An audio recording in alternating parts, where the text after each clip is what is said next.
और नवंबर 11, 2022 टोक्यो का सबसे बिजी इंटरसेक्शन शिबुया क्रॉसिंग रुक गया जब वहां की एलईडी स्क्रीन्स पर पिछले 25 सालों का एक बहुत ही इंतजार किया गया इवेंट दिखाया गया।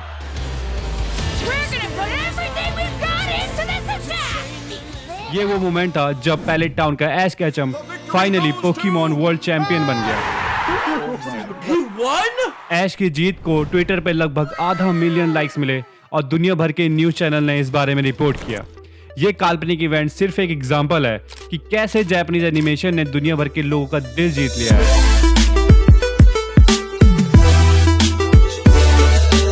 और वास्तव में पिछले 4 सालों में एनिमे की ग्लोबल डिमांड बहुत ही बढ़ गई है। 2021 में सोनी ने एक एनिमे स्ट्रीमिंग सर्विस को लगभग $1.2 बिलियन में खरीदा। Major streaming services distribution rights के लिए लड़ रहे हैं और जापानीज एनिमेशन में मिलियंस इन्वेस्ट कर रहे हैं। हिस्ट्री के सबसे फेमस अमेरिकन रेस्टोरेंट मैकडॉनल्ड्स ने भी अपनी रिसेंट मार्केटिंग कैंपेन में अपना नाम वुकडॉनल्ड्स रखा, जो उसका एक एनिमे वर्जन है। लेकिन रुको, जब मैं छोटा था तो इंडिया में एनिमे देखना बहुत ही रेयर था और दुनिया में भी बहुत अनकूल माना जाता था। तो अचानक से ये इतना फेमस कैसे हो गया? My love of Japanese animation. I live on anime. Anime culture has seen a massive rise in India amongst the younger generation. Mumbai Anime Success! Are you ready? These kind of events in the future, I would love to see it. Samuel L. Jackson like anime. Yes, I do. मुझे admit करना पड़ेगा कि इतने साल तक इतने सारे animes देखने के बावजूद मेरी एनिमे नॉलेज लिमिटेड है और मुझे नहीं लगता ये काफ़ी होगा। इसलिए मुझे एक डीप डाइव करनी पड़ेगी और ये समझना पड़ेगा कि ये आर्ट फॉर्म जापान से कैसे ट्रैवल किया और आज सबसे तेज ग्रोइंग जॉनर कैसे बन गया है।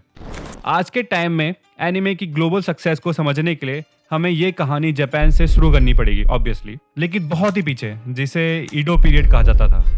ये वो टाइम था जब जापान बाकी दुनिया से अलग था। तो जो आर्ट फॉर्म उस वक्त उभरा वो किसी भी चीज़ से बिल्कुल अलग था जो किसी ने पहले कभी देखा नहीं था। उन आर्ट फॉर्म में से एक था मांगा। ये चाइनीज और जापानीज पिक्चर स्क्रोल्स से निकला था। यूट्यूब पे मांगा की पूरी स्टोरीज पर घंटों की वीडियोस हैं। यहाँ बहुत कुछ एक्सप्लोर करने लायक है। जो लोग इसके बारे में गहराई से जानते हैं वो सब बताते भी हैं, पर मैं इस सब को शॉर्ट कर रहा हूँ क्योंकि ये वीडियो एनिमे के बारे में है। तो अब हम सीधा जंप करेंगे उस वक्त जब जापान ने अपने बॉर्डर्स आउटसाइडर्स के लिए खोल दिए। लोग जापानीज लाइफ के in different aspects including it's arts को लेकर बहुत ही एक्साइटेड हो गए और ये दोनों तरफ से था। जापानीज आर्टिस्ट ने वेस्टर्न वर्क देखा जो उनके अपने आर्ट को इन्फ्लुएंस कर गया। धीरे धीरे अमेरिकन और यूरोपियन आर्टिस्ट की वजह से मांगा में ज़्यादा फैमिलियर कॉमिक स्ट्रिप स्टाइल आने लगी जो यंगर ऑडियंस के टारगेट कर रहा था। और सेंचुरी के टर्न अप पर एक बंदा था, हिताजावा राकुतेन, जो मॉडर्न मांगा के फाउंडर्स में से एक माना जाता है। ये जापान के पहले प्रोफेशनल कार्टूनिस्ट थे और इन्होंने पहली बार मांगा टर्म को मॉडर्न साइंस में यूज़ किया और मल्टी फ्रेम स्टोरीज बनाना शुरू किया। कुछ डेकेड्स बाद 1928 में इस स्टोरी का सबसे इम्पोर्टेंट कैरेक्टर पैदा हुआ था, तेजुका ओसामू। इस बंदे को अक्सर मांगा का गॉड कहा जाता है, तो ये काफ़ी बड़ी डील है। उसने पिछले सेंचुरीज के आर्ट फॉर्म को देखा और उसको एक नए फैंटास्टिकल स्टोरी लाइन स्टाइल के साथ मिला दिया। अपने कैरेक्टर्स को क्यूट कर्वी फीचर्स और बड़ी बड़ी आंखें दिए। बेसिकली आज जो मांगा का स्टाइल है वो उसी का ही है और इसकी जड़ एक्चुअल अर्ली अमेरिकन एनिमेशन में है। इस वक्त वेस्ट में अमेरिकन आर्टिस्ट सेंचुरी के टर्न से ही एनिमेशन बना रहे थे, लेकिन बड़े milestones the steamboat Willie in 1922 जिसका सिंक्रोनाइज साउंड की वजह से बहुत नाम हुआ, और पहला animated feature film snow white and the seven dwarfs in 1937। उस टाइम के एनिमेटर्स के पास आज के टूल्स तो नहीं थे, तो वो सब कुछ हाथ से ही ट्रांसलूसेंट पेपर्स पर ड्रॉ कर रहे थे, फिर अपनी ड्राइंग्स को फ्लिप करके मूवमेंट देते थे। मैं थोड़ा ब्रीफ में समझाना चाहता हूँ कि ये एनिमे को वो यूनिक स्टाइल कैसे मिला, और बिना ज़्यादा टेक्निकल हुए बेसिक ये है कि हमारी आंख एक इमेज को सिर्फ लगभग 1/10 सेकंड के लिए होल्ड कर सकती है। तो हमें लगातार इमेजेस की जरूरत होती है जो सक्सेशन पे शूट की जाती है ताकि वो मूव होती हुई लगे हमें। तो यूएस एनिमेटर्स 1 और 2 के साथ काम करते थे, मतलब हर 2 फ्रेम्स के लिए एक इमेज दिखाई जाती थी जो 12 ड्राइंग्स पर सेकंड है। इससे मोशन मिलती है, लेकिन ये थोड़ा चॉपी लग सकता है। इसे स्मूदर बनाने के लिए वो 24 ड्राइंग्स पर सेकंड यूज कर सकते हैं। एनिमे दूसरी तरफ ज़्यादा थ्रीज के साथ काम करता है, मतलब हर 3 फ्रेम्स में एक नया इमेज। आपको हर 3 फ्रेम्स के लिए एक इमेज ड्रॉ करना पड़ता है। जो 24 FPS पे 1 सेकंड के एनिमेशन के लिए 8 ड्राइंग्स होती हैं। ये और भी ज़्यादा क्लंकी लगता है, लेकिन इससे ड्राइंग कम करना पड़ता है और जापानीज एनिमेटर्स ने इसे डिटेल्ड विजुअल पे ज़्यादा फोकस करने के तरीके के रूप में उसे यूज़ किया। एनिमे कैमरा मूवमेंट पे भी ज़्यादा जोर देने के लिए भी जाना जाता है, तो वो सीन्स में ज़्यादा मूवमेंट दिखाने के लिए पैन, टिल्ट या जूम करते बिना ज़्यादा एक्स्ट्रा ड्राइंग किए। लेकिन यूएस में पैसा और मैन पावर्स की रिसोर्सेज नहीं थी, जिसने एनिमेशन के प्रोसेस को स्ट्रीमलाइन किया, जैसे डिज्नी। और उन फिल्मों ने सबको, सिर्फ एनिमेटर्स को नहीं, दिखाया कि वॉल्ट डिज्नी उस वक्त दुनिया के सबसे अच्छे स्टोरी टेलर्स में से एक थे। और आप मान सकते हो कि इस यंग तेजुका पे बहुत बड़ा असर पड़ा। ये उनका बेस्ट सेलिंग कैरेक्टर है, एटम।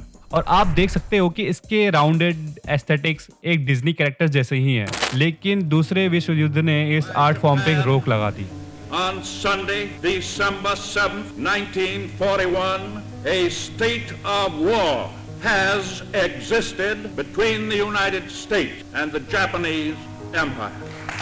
और इसके बजाय ये art expression war time propaganda के टूल्स बन गए।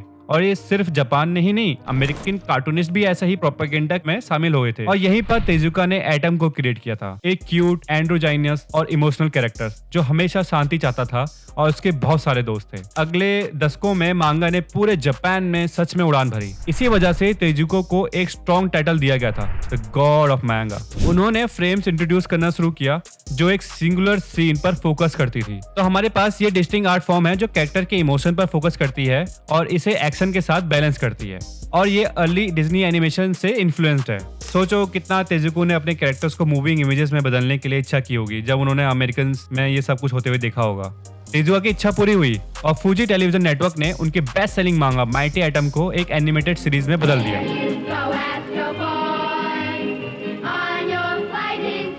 लेकिन एनिमे को सच में सफल होने के लिए जापान के बाहर भी एक ऑडियंस ढूंढनी थी और ये हमें पहली बड़ी रुकावट तक ले जाता है।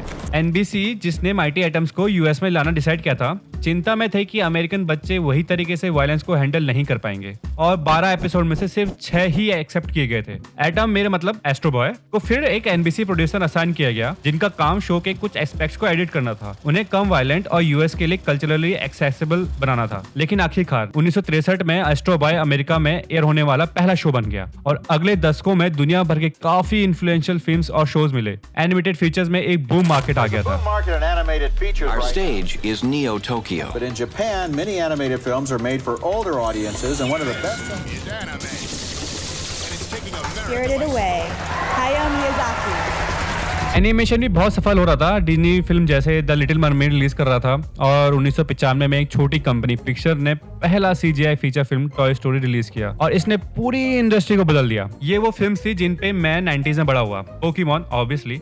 लेट 90s एंड अर्ली 2000 में कौन सा लड़का नहीं चाहता था एश कैचम बनना। डिजीमॉन, ड्रैगन बॉल जी भी था, लेकिन पोकेमॉन वो था जिससे मैं सबसे ज्यादा कनेक्ट करता था। मुझे तो पता भी नहीं था ये जापानीज है, पर दूसरे शो से अलग लगता था जो मैं देखता था। लेकिन ये इंग्लिश या हिंदी में डब था और मेरे 6 ईयर ओल्ड दिमाग के लिए ये सब बाकी वेस्टर्न कार्टून के साथ मिक्स हो गया। पर ये बच्चों के लिए बना गया था और फिर धीरे धीरे धीरे मैं इनसे ग्रो आउट हो गया। लेकिन जापान में देश एक पीरियड से गुजर रहा था जिसे कहते हैं द लॉस्ट डेकेड। 1990 में इकोनॉमिक कोलैप्स हो गई, लेकिन इकोनॉमिक कोलैप्स के इवेंचुअल रिजल्ट्स एनिमे इंडस्ट्री के लिए सरप्राइजिंगली पोटेंशियल लेकर आया। एनिमे जापान और जापान के बाहर दोनों ही जगह पे विजिबली पॉपुलर होता जा रहा था। इस पॉपुलैरिटी को इग्नोर करना इम्पॉसिबल था। सिर्फ पॉपुलैरिटी नहीं, बल्कि इकोनॉमिक इम्पैक्ट भी, एक मीडिया प्रोडक्ट के रूप में, खास करके अर्ली 2000 में। ये एक ब्रॉडर मूवमेंट का पार्ट है जिसे कहते हैं कूल जापान। ये एक नेशन ब्रांडिंग कैंपेन था। इसका एम था एसेंशियली एनिमे को प्रमोट करना ताकि जापान की एक positive and soft power image present की जा सके। वेस्ट के अनलाइक एनिमे सिर्फ बच्चों के लिए कार्टून्स नहीं थे। इंडस्ट्री ने इन प्रेशर के नीचे शिफ्ट किया और सबके लिए कंटेंट बनाने लगी। आर्टिस्ट ने नए नए तरीके ढूंढे स्टोरीज बताने के जो वैरायटी ऑफ पीपल से बात करती थी। इनमें ज्यादा ग्रिटियर, ज्यादा वायलेंट और ज्यादा पॉलिटिकल स्टोरीज ऑफर की। इनमें थोड़ा और वायलेंस भी दिखाया गया था। I notice as a kid कि इनमें ज्यादा emotions, screaming, bleeding, even main characters dying जो कार्टून्स एंड वेस्टर्न एनिमेशन में मिसिंग था। सो ये बच्चों के लिए तो नहीं था। अब एक बेस्ट पार्ट और, इनमें एक कंटिन्यूअस स्टोरी लाइन थी, सो यू ऑलवेज फेल्ट कि अगला एपिसोड ना मिस हो जाए। सो एज अ किड मैं हमेशा अपने इन शोज के लिए टाइम निकाल के रखता था। पर अगर आप स्कूबी डू देख रहे हैं तो इट्स इरेलेवेंट कि आप किस ऑर्डर में देख रहे हैं, तो इट डजंट मैटर। सो मेरे लिए इजी था बिंज वॉच करना एनिमे को, पर हमेशा से ऐसा केस नहीं था। 1988 की फिल्म अकीरा ने अमेरिकन बॉक्स ऑफिस पे सिर्फ $1 मिलियन कमाया, लेकिन अपनी होम रिलीज की वजह से ये फॉरेन मार्केट्स में एनिमे के लिए ग्राउंड ब्रेकिंग सक्सेस बन गई।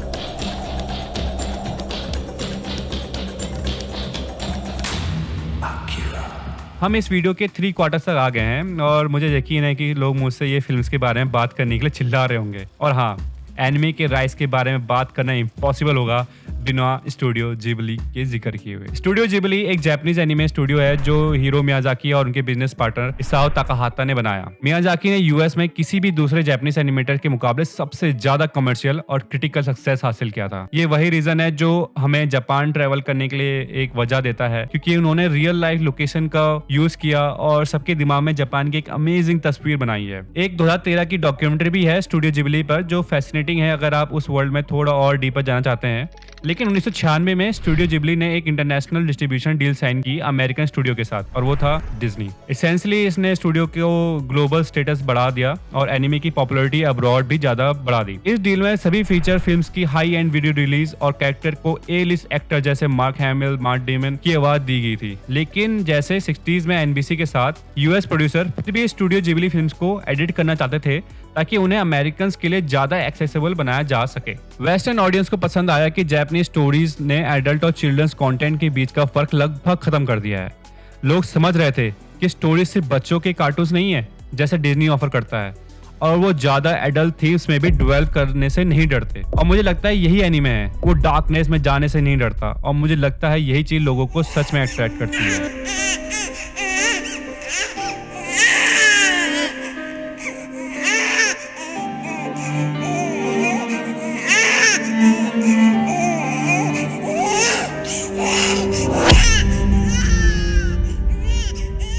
मैं उन लोगों से बात कर रहा हूं जो पिछले 10-15 सालों से एनिमे के फैंस रहे हैं, लेकिन सिर्फ 4 साल पहले एनिमे सच में मेन स्ट्रीम बन गया।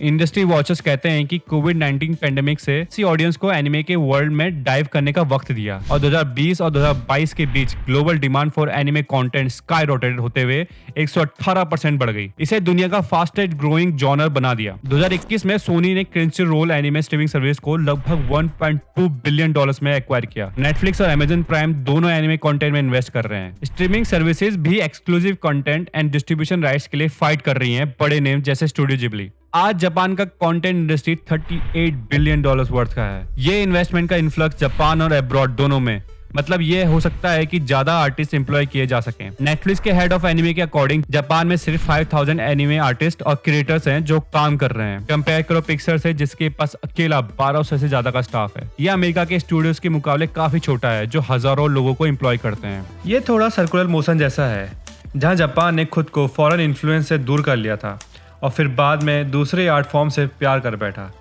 इससे उनकी अपनी स्टाइल दुनिया भर में फेमस हो गई। मैं सोचता हूँ कि जापानीज एनिमेशन का एक खास अंदाज है जो हर फिल्म और शो में होता है, चाहे जॉनर या एज या रेटिंग कुछ भी हो, वही हमेशा एनिमे को रेलेवेंट बनाए रखता है और नए लोगों को अट्रैक्ट करता है। इस वीडियो के एंड तक पहुंचने के लिए शुक्रिया, और अगर आप यहाँ नए हैं तो प्लीज़ चैनल को सब्सक्राइब करने का विचार करें और कमेंट में मुझे बताएं कि आपका फेवरेट एनिमे कौन सा है और कोई शो जो मुझे चेकआउट करना चाहिए। और मिलता हूँ मैं आपसे अगले वीडियो में।